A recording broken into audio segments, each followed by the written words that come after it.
Hi, friends. How are you? Hi, hi, hi. I'm so glad you're here. Yay! Welcome. Please let me know if you can hear me. I have a new setup in my living room. It felt a little bit appropriate to escape the office and come and sit in this space for this today. Hi, guys. Oh my gosh, this system that we use, it shows your comments really big so that I can see them from back here. I'm nervous, and I don't usually get nervous on Facebook Lives because I've done them so much, but oh, y'all, this means so much to me. Hi. Okay, time for some coffee. Okay, guys, take your shoes off, get comfortable. I'm gonna get comfortable. My kids are with my mom. She took them to breakfast, and I'm so excited to tell you about this book. Here she is. Um, Let me start by saying every book I've ever written means so much to me, and I have poured my heart into every single one of them. I don't know how it happened, but this book just, I mean, it was therapeutic writing it. And I don't think I've ever poured my soul into something as much as this little light blue book. This was not an idea for a book that I had early. This was a book that the concept was literally thrust in my lap in the middle of like a very teary conversation with my husband. And I'm going to tell you all the details. So, how did it come to be? I signed a contract for two books. So this one and another one that is, I don't know what that one's about yet. But I knew that I was going to start writing in January of this last year. And the holiday season just about did me in. And you're getting very real and raw, Emily, now and in this book, so bear with me. I will cry on this live at some point. Not because there's anything to cry about with this message, but because it's just so deeply entangled in my heart, in my career, in the way that we structure our family life. It just means so much to me. So I knew I was going to start writing. And I had all these ideas of books that I was going to write. And, Grace Not Perfection was my first one. And it was it was my baby. It was my story. There's a lot of stories in Grace Not Perfection, and in A Simplified Life, there are a lot of tactical tools. So I sat down to think, like, am I going to write another tactical book, or am I going to write a book similar to Grace Not Perfection that is, a lot of storytelling? I would say, that's a question I've gotten a lot. This is very much along the lines of Grace Not Perfection, but like a deep dive, like a real deep dive. So anyway, I knew I had to write a book. I knew there were things in my heart and I had things I want to write about. I just didn't know what it was. And I wanted to write something that I cared a lot about. Because if you know anything about me, if I don't care a lot about it, if I'm not excited about it, I can't put my all into it. So I sat down with my husband one afternoon. Well, it was at night after we put the kids down. And I just, Brittany, I just saw your comment. Did we make sure she has enough tissues? I don't have any. I'm gonna be good. I'm gonna be good. I have makeup on. Okay. So, sat down with Brian and was like, B, like, I have so many ideas and I just don't know which one is the one. And as we started talking and talking, he was like, what is it that's on your heart that you feel like you could write about forever? Because he knows I love to write. And he was like, you're going to have to pick something you really, really care a lot about. And I got really frustrated and kind of like slammed my fist down on the couch. I was like, I'm so overwhelmed. Here we go. I'm so overwhelmed. Like, life is so busy. I thought I would make it at least 5 minutes into this without crying. Life is so busy, and I love everything so much. I love my kids, I love our life, I love my job. I'm so fortunate to have all of it. And that's not lost on me, but I'm so tired. Oh Lord, I do need tissues. And I just feel like I shouldn't be allowed to feel that way because everything is so wonderful. But I feel so overwhelmed, and I use the word empty. And he was like, okay, wow. Like, that's a big word, Emily. And I was like, yeah. And I'm hesitant to use that word because I feel like, who am I to feel this way? To feel so burned out? I'm the girl that runs a company called Simplified that's all about simplifying life and making it easier, and I do all of those things and they work on the surface. But like, what's deep down in there that's making me feel this way? That's making all these women that I'm connecting with, when I use that word, when I use that empty word or that burned out word or that overwhelmed word on Instagram or in blog posts or in books or anywhere, the engagement and the conversations that start and the words I hear back from people are so real and raw. And in a world that feels so superficial sometimes, I just latched onto this concept of, why in the world are we all so burned out? Why are we all so tired? And I kept saying to myself, who are you to feel this way? You have no right to feel this way. You have everything you ever wanted, and you have no right to feel burned out. But I did. And that's how the book was born. I said, who am I to feel this way? And who am I to not feel joyful all the time? Who am I to not feel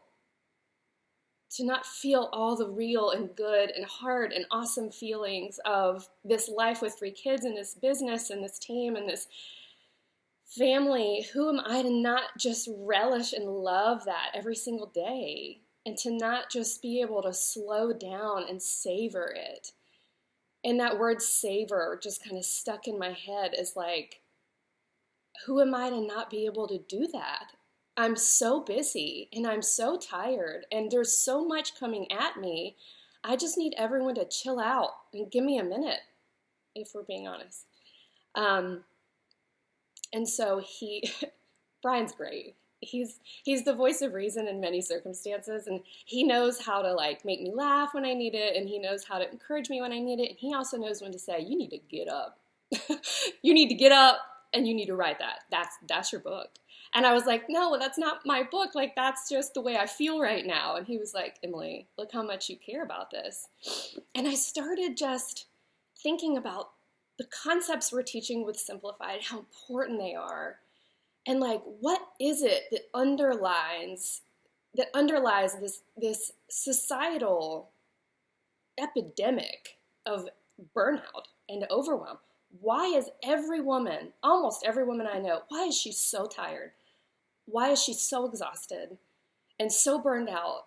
And I felt like there were so many women like me in my personal life, my personal like friends here, in my family, in our simplified sisterhood, in our community, in our customers. So many people were feeling this way. And why is that? And is there a better way? And y'all, I quit everything starting January 1st. And I didn't decide I was going to do it till December 31st. God bless Team Simplified, who the night before I just randomly decided to take 30 days away, they were like, yes, like, you go and live this. You need it, and this book is going to be great. And so I took 30 days away from social media. I took 30 days away from my phone. I took those days away from not my everyday responsibilities, because obviously those have to get done, but I just decided to live a different way for a little while, to slow down. And my depth of focus over those 30 days went from way out here to right here. And I started to realize what it is that's making us all feel so tired and so burned out. It's an epidemic, and it is a uniquely female epidemic, I believe. And the beautiful part of this entire story is that I started looking at my daughter, who is 4.5, and I'm going to somehow, without slobbering all over myself, read you a letter I wrote to her. The book opens with a letter to Caroline, and it ends with a letter to Caroline. And I'll show you a little bit about the process of writing the book before I get into all that. But the beautiful part of this is there is a better way. This is not my story of climbing the mountain and getting to the top and me waving my flag to say I've made it. I feel like this every single day. And the journey I went on to discover how less can truly be more, how a slower life can truly be savored. That journey, I dig into the tools you need. Like, imagine you're climbing this mountain, right? We're not going straight to the top. We're circling. We're figuring out what tools we need, who we need on our team to help us get there. We're figuring out what we can let go of to lighten the load as we go up. And we start to realize that if our load's too heavy, we're missing a lot of the scenery, of the beautiful parts along the way.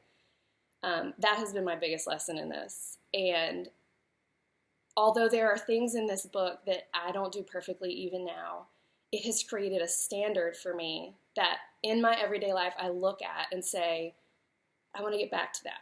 I want to get back to that. I question everything in this book. Everything. And it was really fun to write. I'm in my living room. I wanted to do this here because when I sat down to write the book, what I did is I've told y'all the process of writing books the whole way, right? Grace Not Perfection I wrote in 8 weeks every night after the kids went to bed in my local Starbucks. A Simplified Life I wrote in 4 days. I know, that's insane. But I wrote in 4 days at my parents' house, like 24/7 for 4 days. This book took me 30 days, the month of January. I wrote from 8 o'clock to 2:30 every day while my kids were at school in a house that was silent, without a phone, without social media. Well, I had my phone because I voice recorded everything, which I'll tell you in a minute. But it was beautiful, and it was such an amazing process to write that I know it's going to impact you when you read it. I just know it is. I can't even get through the Audible version reading it without sobbing halfway through. So anyway, I sat on this little couch right here and wrote, and every time I would write a portion, I would read it into my phone. I would write, and then I would read it into my phone, and then I would send it off to Team Simplified, and they listened to every single piece of it and gave me feedback and ideas. Some of them even allowed me to share their stories. Whit, thank you. Is this a book for just moms? Absolutely not. Moms are not the only ones burned out in this world. Not at all. Do I talk from a place of being a mom? Absolutely, because that's the life I live. But there's so much in this book that's applicable to everyone in every season. Anyway, voice recorded it, sent it to my team. They would listen to it, send it back. Also sent it to my best friend, Kristen, who's also a twin mom, and she gave me feedback as well. And then lastly, I sent it to my mom. And my mom told me that this book will be the best gift I can give my kids. Yeah. I was going to sum that up, but that's it. It'll be the best gift to them, to tell them that they don't have to live this fast-paced, frantic life that the world is telling them is the right way to do it. They just don't at all. Okay, here we go. I think I shared all of the important early things. Would you guys like to hear some? Whoa, it just got really bright. All right, the light's changing because there's a thunderstorm. Hang on, guys. I'm just going to turn my camera down just a tad. Yep, hold on. Is that better? There we go. This is live. Grace Not Perfection. Okay, hang on. First of all, I read the Audible version as well. I fought for it. I took those little voice recordings and used them as my audition tapes, and my publisher let me read it, and it was really fun. I'm going to read 3 excerpts from here. If you have questions, please post them here, and then Dusty is going to gather them and then send them to me, text them to me at the end, and I will read them to you guys. Okay. Let me also say, so I don't really prepare for Facebook Lives because I just kind of talk better off the cuff and I'm less nervous. But this one was different, and I just have a lot of things I want to tell you guys, so I have to make sure I tell you all of them. In the book, it's not just my story. I was very honored to share 2 stories. One from Whitney Hawkins on our team. We call her Whit. Whitney's story is the story of just having had a baby and how hard and beautiful that season was for her, and how she found ways to really fill herself up in her garden. And it is an absolutely beautiful story that I was so honored to be able to tell. I also tell the story of one of my best friends, McKay Pittman, who decided along the way in her journey as a mom that alcohol wasn't letting her live her best life. There was no problem. It was just not letting her live her life to her fullest. She felt like it just wasn't helping her be the best person she wanted to be. And she totally removed it from her life about 3 years ago. And having watched her go through that, I have been so proud of her and inspired to look at not just that in my own life, but like sugar and other vices that we all have, of all sorts. I have to say also, one important part of this book is looking at the ways we fill ourselves up and what we turn to when we feel overwhelmed. And we all turn to a lot of different things. Sometimes it's social media, sometimes it's food, sometimes it's alcohol, sometimes it's relationships that aren't good for us. There's a lot of different things. But in the book, I do address the mommy wine culture that absolutely makes me sad. At one point in my life, I think I thought it was funny and had those napkins that said, like, it's wine o'clock somewhere or whatever. But seeing the t-shirts and stuff in the like retail stores of the world, any of them, I'm really glad my daughter can't read, because the mommy needs wine, raising strong girls, send wine, like, I think that it's sad. And I think mommies and women of all sorts need a whole lot more. We need trust. We need truth. We need friendship. We need rest. We need real soul care. We need a whole lot more than that. So throwing that out there, that's another thing we really dig into. Like, how do we really care for ourselves? And are we turning to things that maybe aren't helping us be lighter and more whole? And that's, I think, one of my favorite parts of the book is digging into, like, how are we filling ourselves up? How are we pulling ourselves out of this overwhelm? So many ways. We can lighten the load, and we can embrace a life that is slower and less, and we can say no to a lot of things and say yes to a lot of things that really, really enrich our lives. Okay. So this is called a book block. Okay. Oh, it's getting bright again. This is called a book block, and what that means is that inside it's blank. So that for the spirit of full transparency, I'm going to show you that I took the edited version of the PDF that we edited and sent off to be printed. It's being printed right now, and I taped it into the book just because I really wanted to be able to read from the book. So hold on, I'm going to turn this down just a little bit more. Okay, is that better? Cool. All right, y'all. Sorry, I need more coffee. Okay. I can read this without crying. This is not a sad book, y'all. This is not sad at all. It just is, like, right here, you know? Okay.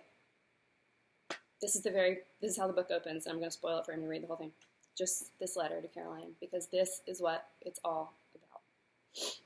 Dear Caroline, one day, when you're feeling stuck, I hope you pick up this book. I want to begin by telling you a little about who you are right now. You're 4 years old. You have the sparkliest blue eyes, the rosiest cheeks, and a strong body made for jumping, flipping, splashing, and dancing. You are loud. I'm not even sure you know how to speak at a normal volume. You say everything with boundless energy, enthusiasm, and expression. You are delighted by tiny yellow flowers in the yard, weeds, being mommy's clothes helper, doing the laundry, and picnics, eating anything while sitting on the floor. When you tell someone you love them, you almost always do it with both hands on either side of their face, gently squeezing while you speak about 1 inch from their nose. Your entire face squished into the happiest, most surprised, I love you so face you can muster. You tell people you love them as if your heart may burst if you don't squeak the words out in this very special way. You are everything good and happy in the world. I use those words on purpose, not great or magnificent, because those words sound grand and maybe a little exhausting. You are pure goodness and light, balled up tight into the shape of a little girl. My prayer is that you forever stay this way. But I'm 36. My mom tells me that I was the same little girl as a child, unabashedly joyful. Now I have 3 children and a husband and a job. I love each of them dearly, but they keep me busy. I have laundry and a mortgage and a task list, and I wonder, when did I begin to change? I sometimes miss the girl I used to be. You do not have to live life feeling stressed and burned out, Caroline. And if you're feeling that way now, as a grown-up girl, get ready to dig in. An unbecoming is ahead, an undoing, a nourishing, and a filling up. I will walk you through my own journey from stretched too thin to unhurried and joyful, in hopes that when you encounter this challenge in your own life, you will know wholeheartedly that you are not alone and that you were made for more. Love, Mom. Okay, take 5. And why does that mean so much to me? Because these little girls we're raising, these little boys, all of them, they shouldn't have to live like this. They shouldn't have to live burned out. The world has changed so much in the last 5 years, in the last 10 years, in the last 30 years. There is information and noise and expectations and standards and so much coming at us from every angle, and we don't have to say, okay, we don't have to live like that. We don't have to let that into our lives. You get a choice. At least on some of them, you get a choice. You get to say no. I'm giving you permission, but you get to say no. Okay, next excerpt. This is from, well, before we go there, hold on. I want to read you the table of contents. Okay, I'm looking at the time because my camera was doing something weird a minute ago, but I think it's okay. All right, this is the table of contents. This is how the whole book is set up. It is less is more in each chapter. So chapter 1 is rush. Less rush, more rhythm. Technology, chapter 2. Less liking, more loving. Chapter 3, noise. Less noise, more calm. Chapter 4, social media. Less distraction, more connection. Chapter 5, rest. Less frenzy, more soul rest. Chapter 6, wellness. Less fake, more real. Chapter 7, faith. Less fear, more community. Chapter 8, parenting. Less great, more good. Chapter 9 is chasing.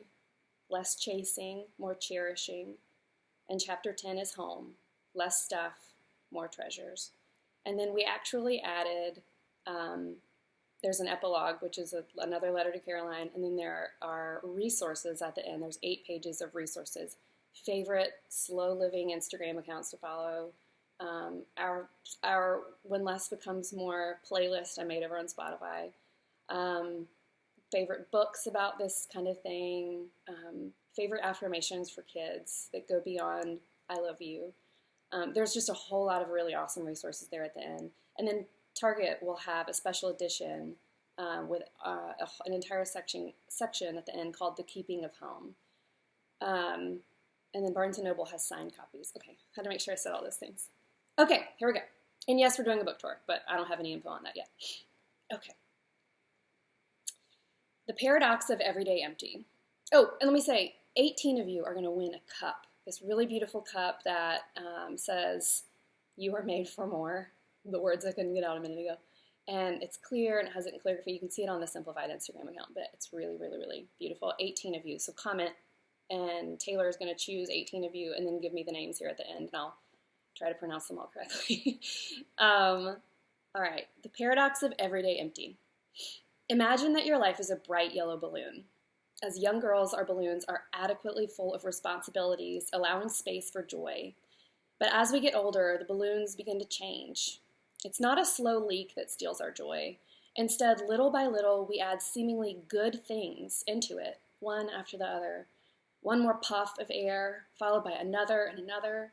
Job, jobs, marriage, a child, children, church, volunteer projects, social events, social media, phone calls, text messages, household chores, mortgages, soccer practice, play practice, tutoring, meal planning. A little puff, followed by another little puff, followed by just one more puff. And eventually, what happens?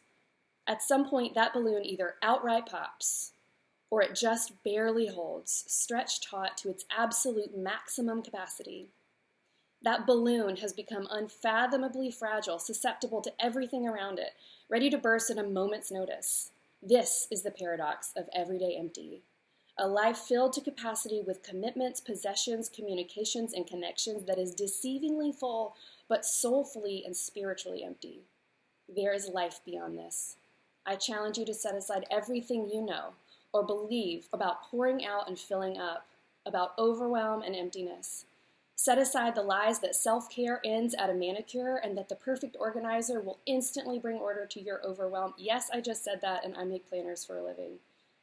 Becoming the girls God made us to be requires the tedious, difficult work of undoing, unbecoming, and unlearning until we are at our absolute basic self, then rebuilding, replenishing, and refueling our minds, bodies, and souls.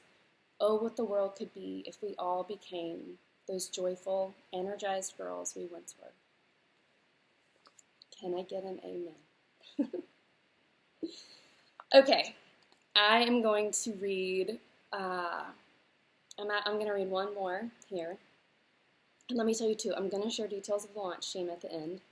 The link will be posted on Instagram, and then just make sure I have this information right, because Hannah told me a second ago.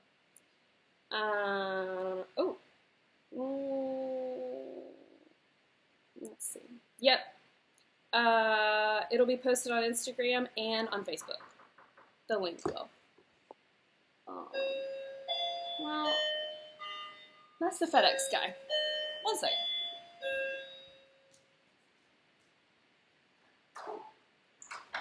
Hey, Dad. Totally fine. Thank you. You guys, welcome to my real life. Okay, I'm back. It's the FedEx guy. He was so nice. Said one of the boxes was heavy and he was going to bring it inside. All right. Back to this. So I am going to read you this last excerpt, and then we'll post, well, I'll tell you all the details of the launch team, and then we'll post the link to the launch team application on Facebook and over on Instagram. Okay? Whew, okay. This section is called You Can Do It All, but Should You? We have a finite amount of focus and a finite amount of space in our brains. Neither of these is unlimited. This has to be the single most revolutionary realization for me. You and the woman who existed 100 years ago, before television and computers and the internet and smartphones and t-ball leagues and iCow, have the same mental capacity in your head. Her core focuses were different than yours are now, but she had a much smaller pile of things that required her daily thoughts and attention. You have hundreds, if not thousands, more. That space in your head and heart is sacred. Protect it as holy and allow only what's truly significant in. This is where you must be brave. This is where it's easy to get stuck. We can believe the lie that we must do things the way we always have. We can believe that we are powerless in our circumstances and therefore powerless against a future as burned out women. Or we can believe that God made us for more. We can make choices that allow us to be women who have inner calm and outward joy. You were not created to be constantly overwhelmed. You were not created to function at max capacity day after day. You have not been forgotten. You are a daughter of a king. You have the power to make choices about the way you live your life. You are precious and special and significant. You can opt for a life of less. You can say no to the world constantly telling you to be, do, and have more.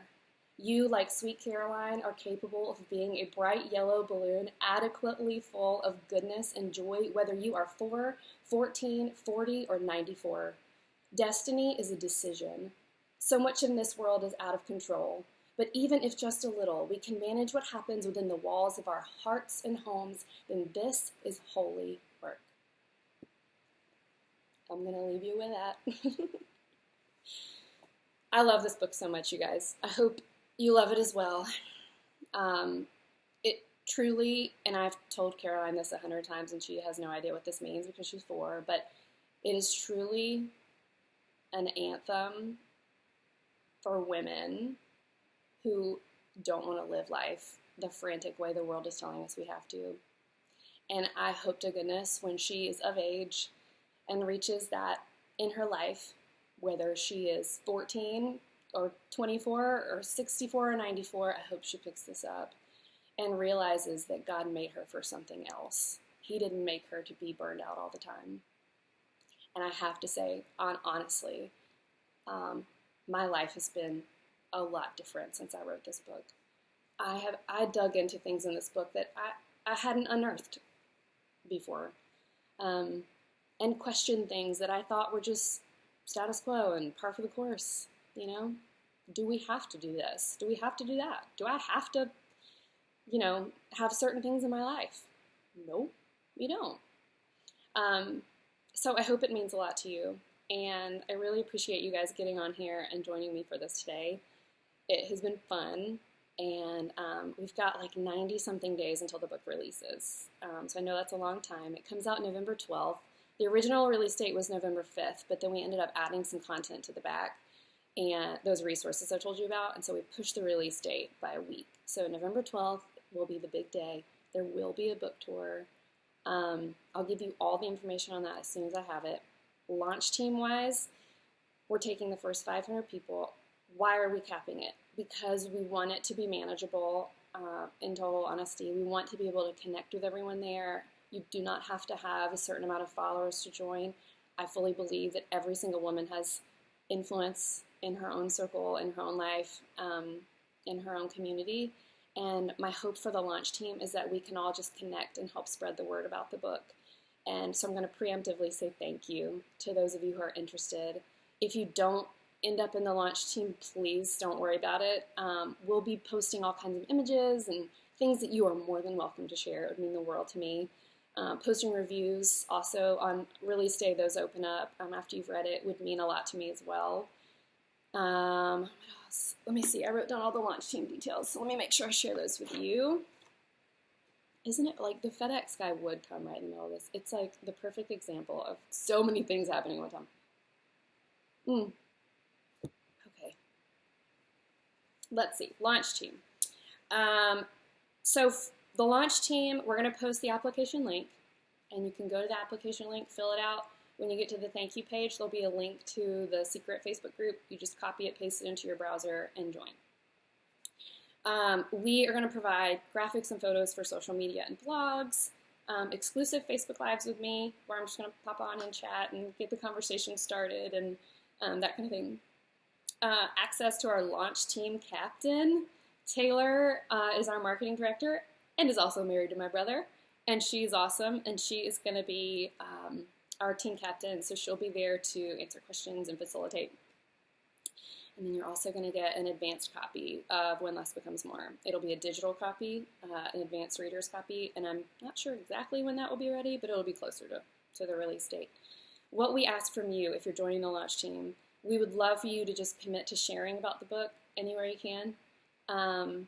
During the, leading up to it, during the week of, and then also posting reviews to all the places. Reviews mean a lot. And then engaging with our posts and our communities about the book.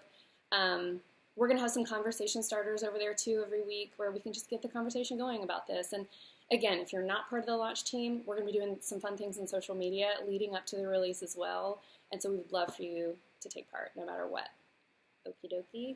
All right, let me look at my phone and see if we have any questions. Oh my gosh, I have so many texts from friends who are watching this. Thank y'all. Wait, thank y'all. I have a laptop right here with all your comments. Hey, Gina Hafley, are you on here? Hey, friend.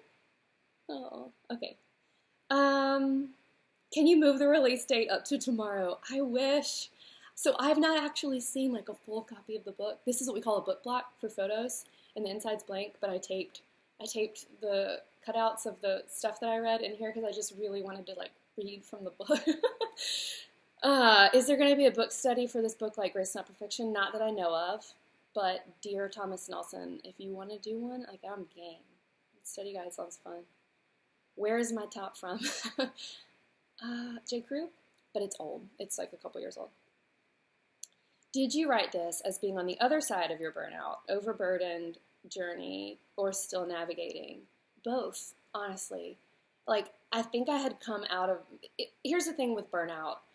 It's cyclical, right? Like, we feel burned out, and then we put all the things into place, and then it happens again. And it's like this cycle of like in and out of burnout, being okay, burned out, being okay, burned out. And what I was trying to figure out was how do we just get out? Like, how do I just not get back to that overwhelmed feeling? Now, I've learned that just is par for the course. It happens. It will happen again. But digging into these concepts of questioning everything and really like realizing there are tools I could put into place to lighten the load, to really embrace the idea of less, and in that discover so much more. That has been the most awesome part of the journey. So my answer to that question is, it's just all been part of the journey. Have I reached a place where I feel like I've gotten beyond it? Absolutely. Will I always stay in this space? Probably not, because life, right? But I've learned the things to put into place to get back to where I want to be. And I think in writing this book, I realized like where I want to be. Can I give you an example since we're here? One of the things I started to think about when I was writing about parenting was some of the ways that we have embraced modern conveniences and we've just automatically accepted them, being reactive rather than proactive. We've been like, oh, well, this can be done faster and easier. Yes. How can I fit more onto my plate and get all the things done, right? And I've done that a lot. But the answer is not how can I fit more into my plate and organize it the right way. The answer is how can I remove things from my plate? Maybe not just commitments, but maybe just things that don't need to be there. Noise, right? The constant background noise of the television in your home. Do you have to always have that on? No, right? The constant, riding in the car with the radio on and commercials going while you're trying to talk to your kids. Do you have to have that on? No. Here's one story that I wrote about. When I was a little girl, my mom, I think this is where I fell in love with books and reading and writing. There was this thing in Pensacola called the Bookmobile. Okay, if you're from Pensacola and you visited the Bookmobile, I just need you to give me a high five because it was so cool. Our public library took like an old RV and they turned it into the Bookmobile. And they packed it full of children's books and they drove it up to the Kmart parking lot by my house and parked in the parking lot, and my mom would take me to the Bookmobile, and we got to go inside, and there would be one little beanbag chair and a bunch of books, and I would sit there for a little while and dig through all the books, and they were old and aging, and I would find which books I wanted to take home and read, and everything from the little kid books all the way up to Babysitter's Club and Nancy Drew. I would dig and I would find them, and my mom and I would drive them home, and I would immediately dive right into them. What do I do now when my kids want a book? I buy it on Amazon and it comes the next day, right? Something is being missed when we always allow the conveniences of the modern world to take root. And I've never questioned that. I mean, hello, Amazon's delivered the next day and it's super cheap, and then we own the book and it's awesome, right? But when I realized that, and then I sadly realized the Bookmobile is no more, I took my kids to the library and we got library cards. And the library is not too far away. And so now we go to the library more. And it's so much cheaper than buying them on Amazon. But my kids get that experience of going and sitting and looking through all the books and making their choices rather than me just being like, Dad, be here tomorrow. There's something that we're missing. I also heard a story about car washes. Right? When I was a little girl, and my dad and I used to go and fill the bucket with the soapy water, and we'd wash the car together, and he'd spray me with the hose, and I'd put bubbles on him, It was just this whole fun thing because it's hot. We live in Florida. And now I just go to the automatic car wash and drive through. And that's convenient and awesome. And so is Amazon. And I still do those things from time to time. But sometimes it's fun to get out the bucket and the hose and do the thing that we're kind of missing when we just automatically opt for the path of least resistance. There's a lot of beauty in the path of most resistance sometimes. So that's just another thing we dig into here. Okay, back to questions. Sorry, I got off on a big tangent. Can we get the Target edition somewhere else too? No, those are just at Target. Have 3 boys. Does it apply to little men too? Yes. Yes. In fact, in the parenting chapter, I wrote a lot about my oldest. Well, not about him in particular, but things that apply to what I've learned in parenting a little boy and a boy who's 8. Yeah, absolutely. This book, obviously I dedicated it to Caroline, and I'm writing it from a place of being a mom of 3, but it is absolutely not specific to moms only. I think this is applicable to women in any season, with any family makeup whatsoever. Okay. Did I understand correctly that the Keeping of Home section will only be in the Target editions? Yes. Will the Audible versions have the extras at the end? Ooh, such a good question. So the Audible version, oh y'all, I give you my mom's applesauce muffin recipe too. Such a good one. The Audible will come with a PDF. So like when you get the Audible version, you'll get a link to download a PDF that has all that fun stuff. And just like my other books, this is qualified as a gift book, which means inside it there are lots of photos. There's lots of hand lettering. There's lots of journaling pages and that sort of thing. And while we're on that note, I have to give a major thank you to Team Simplified for helping me so much with this book, for holding down the fort while I wrote it and edited it, and also to Jessa Bray, who she lettered and illustrated this cover and so much of what's inside. So major thanks to Jessa for that as well. All right, let's see. I think I got all of your questions. Jen and Jane, I love you. Thank you for your text. Okay, all right, y'all. Have our 18 winners for the cups. Are you ready? I'm going to do this. Then we're going to call this thing done, and we're going to go post the link to the launch team. Please don't be, y'all, I really wish we could open it up to everybody. Please don't be sad if you're not in it. Obviously, I wish we could let everybody in the whole wide world in it. But if you're not, there will be tons of ways to help spread the word, and I promise you I'll post those to Instagram and Facebook as well.